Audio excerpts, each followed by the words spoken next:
45 and 46. You better stop. I have good news for you. I'll be with you. He's been with me. Come on, Brett. He's really been with me. He's been with me. Come on, because he didn't forsake you. Come on. Come on. Come on.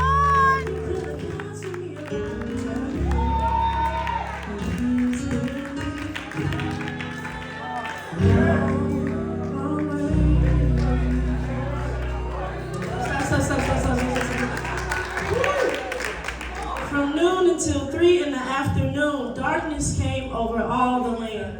About 3 in the afternoon, Jesus cried out in a loud voice, Eli, Eli, lama sabachthani. And I know you don't know what that means, but it means, my God, why have you forsaken me? According to the English dictionary, forsaken means abandoned. And according to the Brittanye dictionary, abandoned means out here. And I don't know about you, but if I'm honest, I have definitely found myself in seasons feeling like, my God, how you got me out here like this? And I know I'm not the only one. Now the difference between me and Jesus is that I am completely imperfect, but he is completely perfect. Imagine doing everything right, but getting everything wrong done to you. I'm talking about Jesus, our Savior, our Redeemer, our Healer, our Light. Humble enough to be born in a manger, but powerful enough to raise Lazarus from the dead. This was the same Jesus that made blind men see, paralyzed men walk, a woman with an issue of blood have an issue no more. I mean, this was the same Jesus who knew your rep and cleared your record.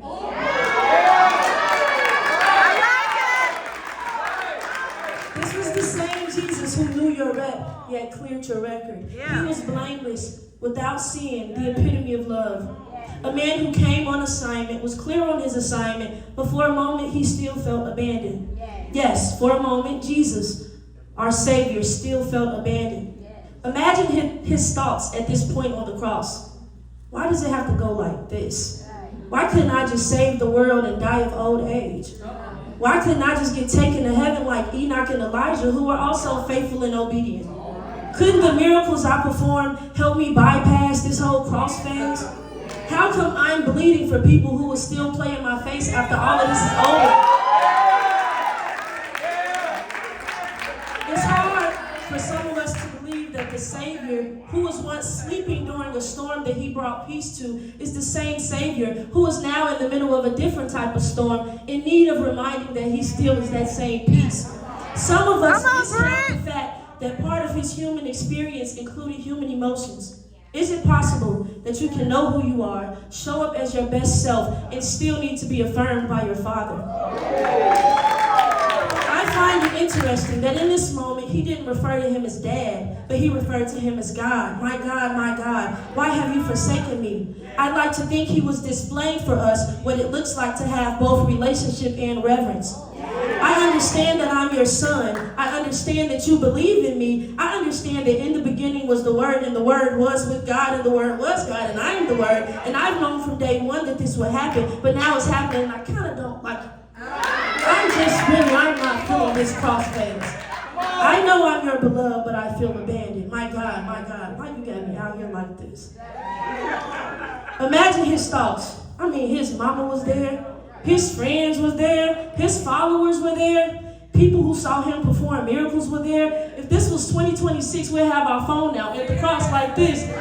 You got the people who believe him like, okay, Jesus, he on Facebook Live, and they trying to see, okay, Jesus, do something, Jesus. Then you got the other ones over here like, we knew you wouldn't, we knew you wouldn't, you know what I'm saying? They about to get temporary royalties off something they don't even know what's about to happen in 3 days. But anyway, come on, Brett!